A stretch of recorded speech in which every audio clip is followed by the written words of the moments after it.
Welcome to Pari Gavi Twin Flame 1176. So guys, कैसे हो आप सब लोग?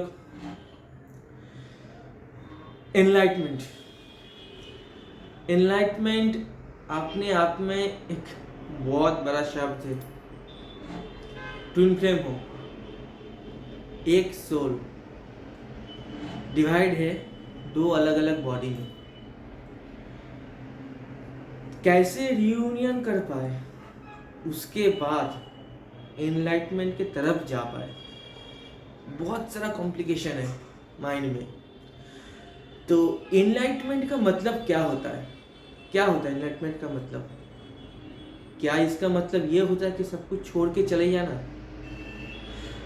क्या इसके मतलब ये होता है कि बहुत सारे धर्म का पालन करना, मतलब बहुत सारे निष्ठा के साथ धर्म का पालन करना, क्या ये एनलाइटमेंट होता है? या फिर सही कर्म करना, या फिर सारे दुनियादारी से, फैमिली लाइफ से, या फिर अपना जो कर्तव्य है उसको पीछे छोड़ के सिर्फ अपने बारे में सोचना। ऐसे तो हम लोग ट्विन फ्लेम है कि सोल जो है वो अपने आप में कंप्लीट नहीं है। मुक्ति के लिए तो बहुत कुछ त्याग करना पड़ता है, और इधर तो अपने आप में कंप्लीशन नहीं आ रहा है।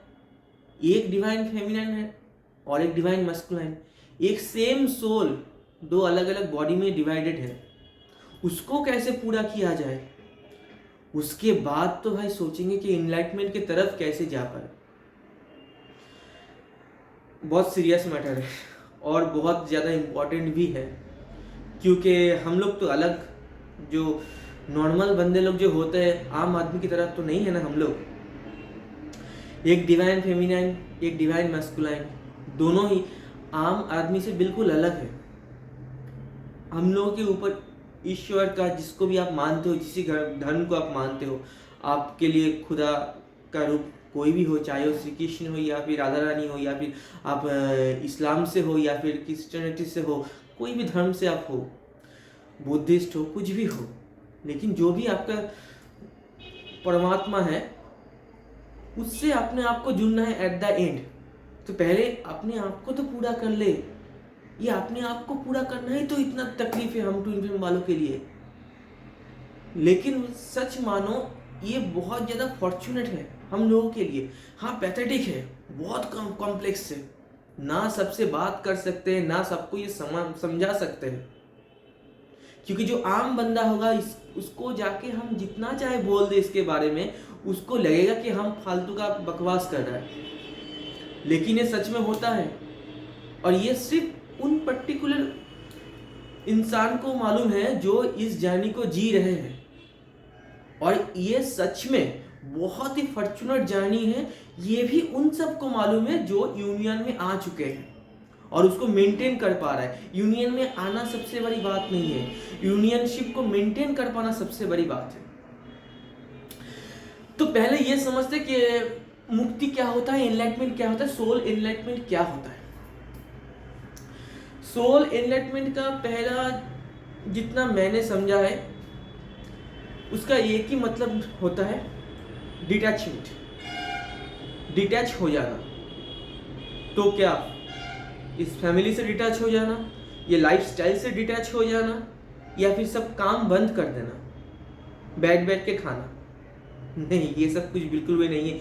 एनलाइटमेंट का एक सिंपल मतलब ये होता है अपने मन को डिटैच कर लेना, अपने मन में कोई भी बोझ नहीं रखना, अपने मन में कोई भी इमोशनल सेटबैक होल्ड करके नहीं रखना, अपने मन को मुक्त हो देना, और मुक्त करके अपने आप को ऊपर की तरफ ले जाना। ऊपर की तरफ ले जाने का मतलब सही दिशा में काम करना,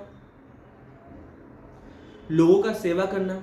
जो पालतू जानवर जो होता है, मतलब पेट्स जो होते हैं, रोड साइड डॉग भी जो होते हैं, या फिर गौ माता जो है, गौ माता का सेवा करना, चिड़िया को दाना डालना। करता धरता कारक हम लोग नहीं है, कारक तो यूनिवर्स है जो हम लोग को इस जर्नी में लाते हैं, और फिर यूनिवर्स के हाथ में है कि हम लोग क्या यूनियन में आ पाए या फिर नहीं आ पाए। तो एनलाइटमेंट के लिए उससे पहले यूनियन की बात कर लेते हैं। यूनियन के लिए सबसे खतरनाक क्या होता है इस जर्नी में, पूरा चीज़ को समझिएगा और फिर वीडियो एंड तक देखिएगा। यूनियन का क्या मतलब होता है इस जर्नी में। यूनियन का मतलब ये नहीं होता है कि खाली डिवाइन मैस्कुलिन को पा लेना। मान लो अगर डिवाइन मैस्कुलिन आपका हो जाए, आप डिवाइन मैस्कुलिन को पा लो, आप डिवाइन फेमिनिन हो, हाँ सच में तकलीफ बहुत होता है, बहुत तकलीफ में आप लोग हो। जब मेरा डिवाइन फेमिनिन जो मुझे ये बोला था कि मैं उसका डिवाइन मैस्कुलिन हूँ, ऐसा ट्विन फ्लेम जर्नी है, जब मेरा डिवाइन फेमिनिन से बात होता था तो उसने जब बोला था कि ट्विन फ्लेम जर्नी होता है, इसमें ये चीज़ होता है, पहले तो सच में मुझे ये बकवास लगा। उसके बाद जब उसने दावा किया कि मैं ही उसका डिवाइन मैस्कुलिन हूँ, तब तो ये और भी ज़्यादा बकवास लगा। लेकिन मुझे ये किसने समझाया? डिवाइन फेमिनिन नहीं, उसने नहीं समझाया। वो समझाने की बहुत कोशिश की लेकिन समझा नहीं पाया। क्या मैंने ये मान लिया? नहीं, मैंने भी ऐसा नहीं माना। लॉजिकल ब्रेन है यार, कैसे मान लूँ? कैसे एक सोल दो बॉडी में डिवाइड हो सकता है? जब तक कि ना अपने आप में सेल्फ रियलाइजेशन हो जाए। तो यूनियन के लिए सेल्फ रियलाइजेशन पहला पार्ट होता है। मतलब अपने मन में कोई बोझ नहीं रखना, अपने मन में कोई नेगेटिव पास्ट का सेटबैक तो बिल्कुल भी नहीं रखना, क्योंकि वो तो सबसे खतरनाक है। ऊपर से ये भी नहीं रखना कि मुझे डीएम ही चाहिए। अपने मन से, सच में अपने मन से इस चीज को छोड़ दो कि डीएम ही मुझे चाहिए। अपने मन में एक ही चीज को पकड़ के रखो कि मुझे अपने आप में जानना है, मुझे अपने आप को जानना है। और ये जो बात मैं अभी बोल रहा हूँ, अपने अंदर का divine masculine and divine feminine को अलाइन में लाना, ये बहुत ही ज़्यादा इम्पॉर्टेंट बात है। और इसको समझाने में मेरा जो डिवाइन फेमिनिन है, मेरा जो अपना डिवाइन फेमिनिन है, उसका बहुत योगदान है। ये चमत्कार समझ लीजिए कि उसमें जो ऑरा का अपब्रिंगिंग हुआ, उसने जो ऊपर की तरफ गया, उसका अंदर का जो वाइब्रेशन में राइजिंग हुआ, वो मुझ में भी हुआ। हालांकि हम दोनों पूरी तरीके से नो टच में थे, नो कांटेक्ट सिचुएशन में थे। उससे पहले भी जब उसने जिस टाइम में अपने अंदर में काम किया, अपना सोल वाइब्रेशन को अपर लेवल में लेके जाने की कोशिश की, मेरा भी सोल कहीं ना कहीं पर बहुत अपर लेवल में आ चुका है। मुझे बाद में एहसास में हुआ जब हम पीछे की तरफ थोड़ा सोचते हैं कि उसने कैसे अपने अंदर में इनर वर्क किया। एक ही सोल है भाई, सोल तो अलग नहीं है, सोल एक है, दो बॉडी है। तो पहली बात है, मन में जो डिवाइन मैस्कुलिन के लिए जो चाहत है, चाहत को आप फिलहाल कुछ दिन के लिए, हो सके तो कुछ दिन के लिए, या फिर कुछ हफ्तों के लिए, या फिर कुछ महीने के लिए, या फिर कुछ साल के लिए, इसको आप दबा दो कहीं पर, मत सोचो, अपने आप में पूरा करने की कोशिश करो।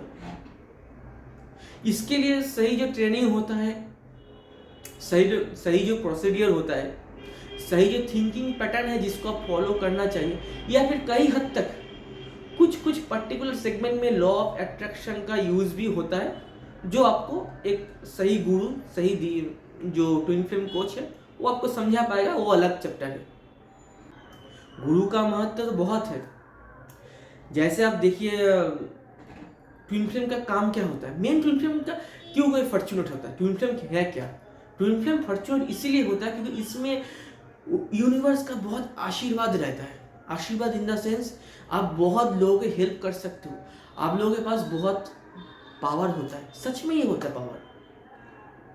आपका ऑरा अपने आप में बहुत ज़्यादा सकारात्मक ऊर्जा लेके ऑलवेज रहता है। इसीलिए ना आप बहुत ज़्यादा अच्छे तरीके से हीलिंग कर सकते हो। जो लोग, जो अदर्स, जो ट्विन फ्लेम नहीं भी है, वो लोग आप हील कर सकते हो। छोटे बच्चों को आप हीलिंग दे सकते हो, जो बहुत बीमार है उसको आप हीलिंग दे सकते हो। आप बड़े पैमाने में नया कुछ सोच सकते हो। तो ट्विन फ्लेम वालों के लिए मानव धर्म में काम करना बहुत इजी रहता है। और ये यूनिवर्स इतना उसको देके रहता है पहले से कि जैसे यूनियन आप में आ जाए, यूनियन के बाद आप बहुत इजीली मानव धर्म में काम कर पाओगे। और वो दिखता है, सच में लोगों का भला होता है, बहुत बड़े मायने में होता है। हो सकते हो भला आप सोच से कर सकते हो, या फिर डायरेक्ट हीलिंग देके कर सकते हो। जैसे कि हीलिंग के बाद जब आता है, आप शिरडी साईं बाबा। एक्चुअली वो कोई धर्म को दिखाते ही नहीं थे, और वो कौन सा धर्म में थे ये हम लोगों के लिए आज चैप्टर नहीं है। इधर हम लोग जो बात कर रहे हैं स्पिरिचुअलिज्म में बात कर रहे हैं, मानव धर्म की बात कर रहे हैं। तो शिरडी बाबा एक बहुत बड़े हीलर थे, बहुत लोगों के उन्होंने हेल्प किया, अनकंडीशनली हेल्प किया, ठीक है ना। तो उनका जब आप लाइफस्टाइल देखेंगे तो उन्होंने अपनी आखिर दम तक शिरडी में अपना जो गुरु है, गुरु का सम्मान किया, गुरु का हर एक चीज को अपने पास संभाल के रखा। ये इतना निष्ठा, इतना समर्पण उनका था अपने गुरुओं के लिए। लेकिन प्रॉब्लम क्या होता है कि ट्विन फ्लेम इतना कॉम्प्लेक्स चैप्टर है। नॉर्मल जो बंदा होता है जो ट्विन फ्लेम में नहीं है, नॉर्मल जो सोल होता है, उनके लिए एनलाइटमेंट में जाना, ऐसे भी किसी भी सोल के लिए एनलाइटमेंट को पा लेना इजी नहीं होता है, क्योंकि उसके लिए बहुत कुछ त्याग करना पड़ता है। क्योंकि आप एनलाइटमेंट में आ भी जाओ तो क्या, आज मान लो आपका 40 साल का एज है, तो आपका सामने मान लो और 20 और 30 साल का लाइफ पड़ा है, या फिर उससे भी ज़्यादा। तो बाकी 30 साल आप क्या करोगे? अगर आप एनलाइटमेंट में आ भी जाओ तो आप क्या कर पाओगे? तो एनलाइटमेंट का मतलब ये होता है कि शरीर तो छोड़ना पॉसिबल नहीं है, इसके अंदर रह के मन से बोझ को हटा देना, और जिस भी सिचुएशन में आप आ जाओ वो सिचुएशन में अपने आप को सेटिस्फाई रख देना। और इधर तो आप डीएम के लिए इतना परेशान हो जाते हो, आप कैसे सेटिस्फाई हो पाओगे? आप तो बहुत तकलीफ में हो। आप ना जाने अपने साथ तो ना ही कोई कर्मा क्रिएट कर पाता है, ना ही डीएम के साथ कभी कर्मा क्रिएट हो पाता है, क्योंकि सेम सोल होता है। लेकिन आपके साथ तो और भी बहुत सारे इंसान जुड़े हुए हैं, जो आपका फैमिली मेम्बर हो सकते हैं, जो आपका पेरेंट्स भी हो सकते हैं, जो आपका भाई बहन हो सकता है, या फिर अपना खुद का, क्योंकि आपके पास हाथ पैर है, आप बहुत कुछ कर सकते हो। आप वो कर्मा को आज पीछे छोड़ दे रहे हो। आप अपने हाथ में जो हीलिंग आप कर सकते हो ऑलरेडी, क्योंकि आप ट्विन फ्लेम हो, हीलिंग का काम आपको आता है। आप ह्यूमैनिटी के लिए बहुत काम कर सकते हो, जो नेचर है नेचर के लिए बहुत काम कर सकते हो। तो इसके लिए एक तो प्रोसेस ये होता है कि अपने आप में काम करना, वो थ्रू ये ऐसे हो पाता है कि सही गुरु का चयन करना। जैसे हम लोग ऐसी दीक्षा लेते हैं, दीक्षा लेने के टाइम में भी आपको समझना पड़ेगा कि आप किससे दीक्षा ले रहे हो। आपका गुरु तो सही है ना, आप जाते हो उससे कोई मंत्र लेते हो या फिर कोई दीक्षा लेते हो, जो आपका गुरु है, ऐसे बोलना तो नहीं चाहिए, ठीक है। लेकिन अगर उसमें वासना सही नहीं है, उसका अपना स्तर सही नहीं है, अगर वो अपने आप में कंप्लीट नहीं है अभी तक, तो आपको वो दीक्षा कैसे दे पाएगा? गुरु चाहे कोई भी हो, अगर गुरु में वासना, गुरु में अपना ऑरा का या फिर अपना चक्रास का पोजीशन सही मायने में बैलेंस नहीं है, तो फिर वो गुरु आपको कैसे मुक्त करवा सकता है, एनलाइटमेंट की तरफ कैसे ले जा सकते हैं?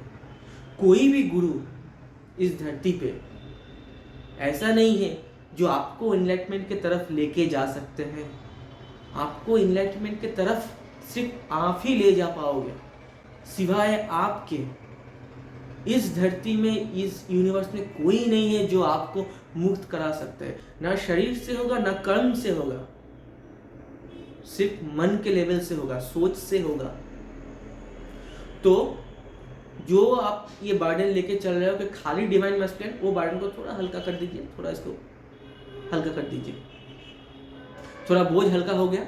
अभी डिवाइन मैस्कुलिन वाला जो चैप्टर है उसको थोड़ा साइड में रख दीजिए। अब कुछ समझ में नहीं आता है तो लोगों का सेवा कीजिए, ये मान लिए आपके लिए बहुत फायदेमंद साबित होगा, क्योंकि आप डिवाइन एनर्जी हो ना।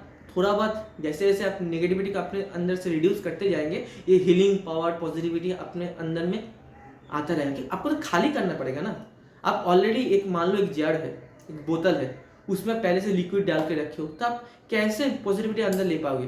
पहले उसको उल्टा करना पड़ेगा, छोड़ना पड़ेगा, डिटैच करना पड़ेगा मन को, और फिर उल्टा करके उसमें से सारा जो लिक्विड है पुराना या फिर आज के डेट का, या फिर कितना सोचना डीएम चाहिए, डीएम चाहिए, डीएम चाहिए, डीएम चाहिए, दिमाग खराब, क्योंकि सोल पुल एंड पुश बहुत होता है। ये सच्चाई है, मैंने देखा है, मैंने सहा है, मैंने डिवाइन फेमिनिन से भी बहुत भागा है, ये भी सच्चाई है।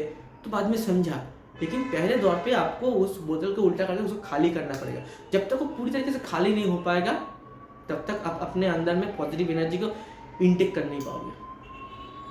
जैसे वो खाली हो जाएगा तो आप रेगुलर आपका वॉश चलता रहेगा, मतलब रेगुलर आप उसको उल्टा करेंगे फिर सीधा करेंगे। उस कैसे हो पाएगा? आप एनर्जी अपने अंदर इंटेक्ट करेंगे, फिर आप जाने देंगे दूसरों के लिए, भलाई के लिए, हीलिंग के पर्पस, और आप देखेंगे कि आपका ऑरा कितना ज़्यादा हाई हो रहा है, आप कितना ज़्यादा ऊपर की तरफ आ रहे हैं। लेकिन हाँ, गुरु का बात जो आ रहा है, तो गुरु का सिलेक्शन बहुत तरीके से करना, मतलब सही ढंग से होना चाहिए। देखिए, आप आसाराम बापू नहीं बन जाना, या फिर आसाराम बापू के पास ही मत चले जाना। अगर आसाराम बापू जैसा कोई फ्रॉड गुरु के पास अब चले जाए, तो आप कहीं ना कहीं पर आप जाने अनजाने में बहुत सारा नेगेटिव कर्मा करते जाओगे। यूनियन में आना तो बहुत बड़ी बात हो जाएगा, आप उल्टा इस जीवन में बहुत सारा नेगेटिव कर्मा करते रहोगे, और आखिर दम तक वही कर्मा का रिफ्लेक्शन आपका रेगुलर लाइफ में भी आएगा। अंधे की तरह काम मत करना, अंधाधुन काम मत करना, क्योंकि बहुत सारा चांसेस होता है कि आज के डेट में आसाराम बापू जैसे नेगेटिव बंदा भी गुरु के रूप में घूम रहे हैं आसपास, हीलिंग का काम कर रहे हैं।